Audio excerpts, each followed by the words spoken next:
Olá, irmãos, tudo bem? Vamos comentar Coríntios, 1 Coríntios, e Paulo ainda está falando da situação de estado civil das pessoas, né? Dos crentes de 1 Coríntios. Lembrem das características dessa igreja, hein? A igreja que estava com problema de pecados sexuais dentro da igreja, e as recomendações dele falam não só a respeito da sabedoria de Deus dentro disso, mas a respeito também engloba os problemas, né, que eles estavam tendo lá dentro da igreja.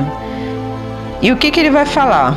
Aquele que se casou deve cuidar das coisas de casado, das coisas desse mundo, ou seja, o homem e a mulher que se casarem devem se preocupar uns com os outros, entende? Enquanto aquele que é solteiro, aquela que é solteira, deve se preocupar das coisas do Senhor. Significa que aquele que é casado não vai mais trabalhar para Deus? Não. Significa que a intensidade, irmãos, de que... Vou dar um exemplo. Uma pessoa que é solteira pode viajar para uma missão, por exemplo, e ficar fora durante muito tempo. Uma pessoa que é casada, não. Segundo nós estamos lendo aqui, o cristão que é casado, se ele sair muito tempo e fica muito tempo longe da sua esposa ou do seu esposo, biblicamente é incorreto. A não ser, como Paulo ensinou aqui, que a gente tem comentado aqui, que a gente comentou nesses vídeos aí que passaram, que os dois estejam de acordo e que isso seja para a oração, porque senão um dos dois podem acabar tentados e fazerem coisas fora do casamento, né, a caírem em adultério.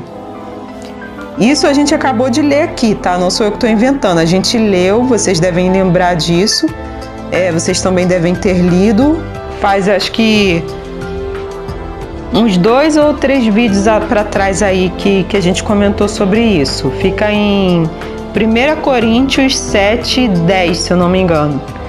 Então, o que acontece? Aquele que é solteiro, ele vai ter muito mais liberdade de tempo para fazer as coisas para o Senhor. Por isso ele se dedica mais. Mas aquele que é casado, ele tem que se importar em agradar o parceiro ou a parceira.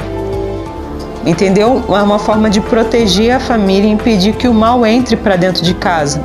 Porque estar casado não significa que agora está tudo bem. Pelo contrário, tem que ser vigilância redobrada, né? Com a própria pessoa e no cuidado com o outro. Quando a pessoa tem um cuidado com o outro, a pessoa também está vigiando pelo outro. Então, um vigia pelo outro, no sentido de cuidar, entendeu? E outra coisa também que ele vai falar, ele vai dizer que aqueles que estavam noivos e decidiram não se casar, não tem problema eles não decidiram se casar, porque se eles entraram num acordo que, tipo, não dá mais para se casar, se o rapaz falar, não dá, né? Se a moça falar, não dá. Então, não se casa. Não é pecado. Agora, se os dois estavam noivos, resolveram não se casar, mas os dois ainda se amam, ele fala que se casem.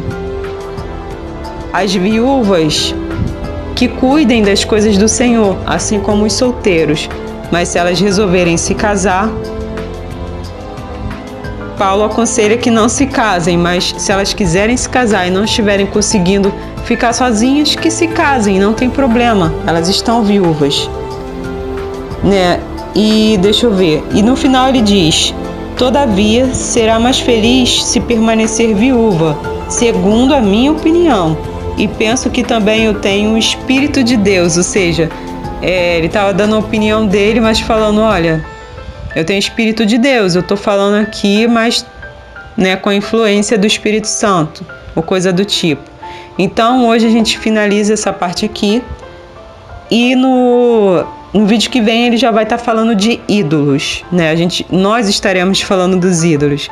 Fiquem em Cristo e até o próximo vídeo.